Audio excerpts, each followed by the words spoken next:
fudhadheetiin isin dhufee qophii teenya qophii dirree jaalalaa jirurratti seenaawwan nama gammachiisan seenaa nama bohaarsan hedduu takkaan fuula dura walii himnaa walii wajjin haasofneeti sagantaa tana qopheessinee har'a yeroo kutaa jalqabaa ta'us kutaan hedduu ta'us duuba dhufaa akkama hordoftan jenna. Subscribe, like, share illee nu godhaadha. Seenaan tun jaarsaa fi jaartii tokko mana wal jaalatanii amma osoo akkasii wal jaalataniiti rabbi waan fedhe qaddaraa guyyaa takka dhukkubni coraa namaa kana balleessu tokko isii mudate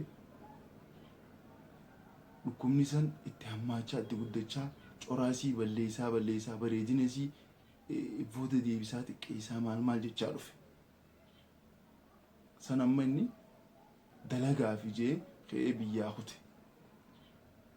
Garuu achi gizeenii fi deebuu xiqqishoo balaa wayii qunnamtee inni ijasaa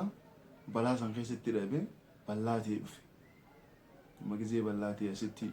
biyyatti deebuu jaartiin isaa dhukkubni san itti hammaachaa deemuurraa namni dur beeku san osoo hin ta'in fokkottuu dhugaa taatee ichi baate muciyummaan haalaan bareeddu sun amma siinaa fokkottuu malee inni ijaan harka waan ta'eef jecha jaalalti akkuma duraanii sanitti itti fufte. Hedduu jaalatti hedduu jaalata hedduu wal fadhan jaalala isaanii namoota hedduutu hawwa garuu isiin tanni dur beeku sanii miti. Haa ta'u garuu jijjiirama dhufe tokkollee wanni waan ija hin qabneef jecha wanta kan arku akkasumatti itti fufan.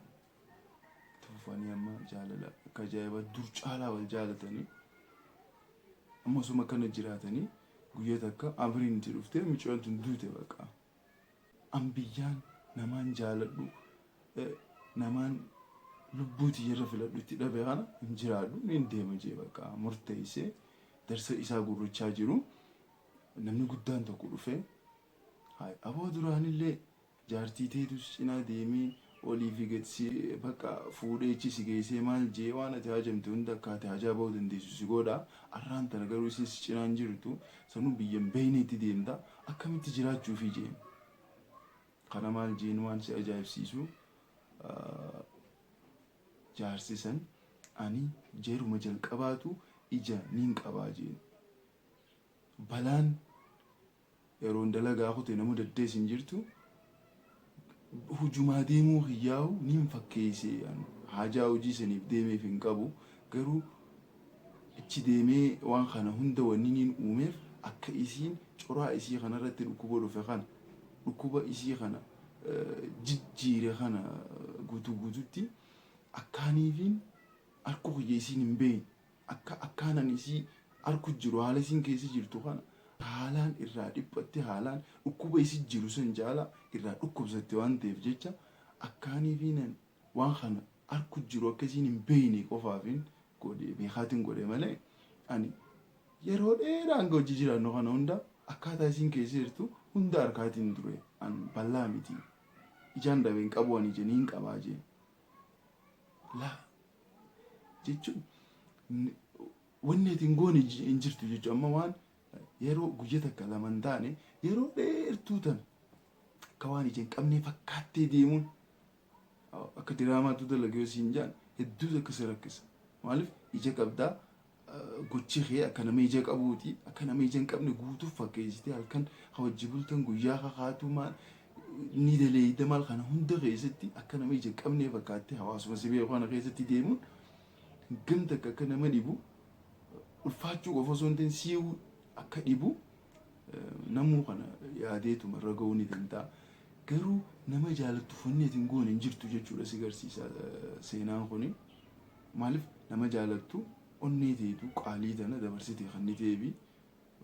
waan baraayoonii fi dabaltee kan ni teefumaata kan qabu. Garuu inni maal jeenseeta san hunda wanni niin godheef akka isitti na yelaan dhagaamneef isi dhagaamuun yoo akka isiin keessa jirtu kana narraa jibbu mala jettee gizeenii fi isiin dhiphattu ani caalaan dhiphadha waan ta'eef jecha isii gammachiisuudhaaf waan san hunda isii gammachiisuudhaaf hin hojjedhe jee jaalatte akkana jechuudha. Kanaaf nama jaalattuuf jalqabumaa dabarsitee ifuu kannitee jirta achi booda waan hafee sirraan qusatin garuu namni si jaalatu gizeenii fi akka manna kanatti waan hunda dabarsee si kannes atis gizee qeebaltu akka inni gowwaatti akka waan inni waan beenitti irraan qeebalin inni beekaa garuu jaalalaaf jecha namni waan hin taane hin qabu akka gowwaallee fakkaachuma maaliif waan si jaalatuuf waa hedduu takka jee gizeenii fi akkasii bololee maal jiru waan uumaa takka hin beekne fakkaachuma garuu inni gowwaa miti jaalalti akka hin beekne si gooti jechuudha sammuu ta'e akkaatii gantu si gooti keessa akkatti yaaddullee akka gantu si gooti kanaaf namni takka gammachiisuudhaaf gatii guddaallee yoo si baasisiise namoota baasantu jira namoonni sana immoo namoota jireenya keessatti maanaan jireenyaa galeef jaartiteetiin siin jaaladha jetteen bakkanumaa namni hedduun fedhu jiru siin jaaladha jetteen irra bareeda nama jaalatu tokko himuun dhiirummaadha nama jaalatu tokko dirree baastee itti himuun dhiirummaadha fedha abbaan sanaa qeebalu haa dhiisu san dhimma keetii miti kee ta'uu hin danda'u dhimma yoo si jaalatan yoo kaate feetutti si fedhan waanuma takka ta'e osoo jiru maaliif yoonii fi isaan sin jaalannes bakka just ati ni jaalatta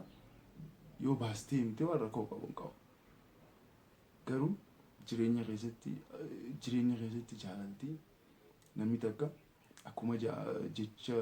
warri dhiyaa kun jaanitti namaan jaalatamuun wahii jan it is a thing jan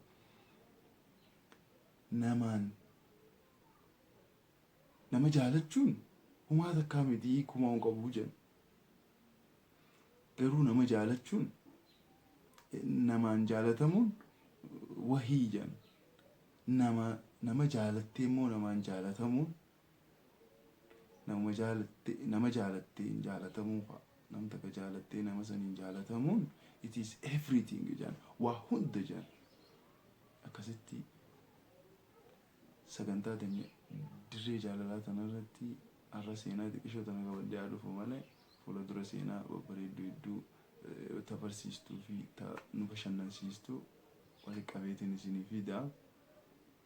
nagaatti nagaannaaf tura.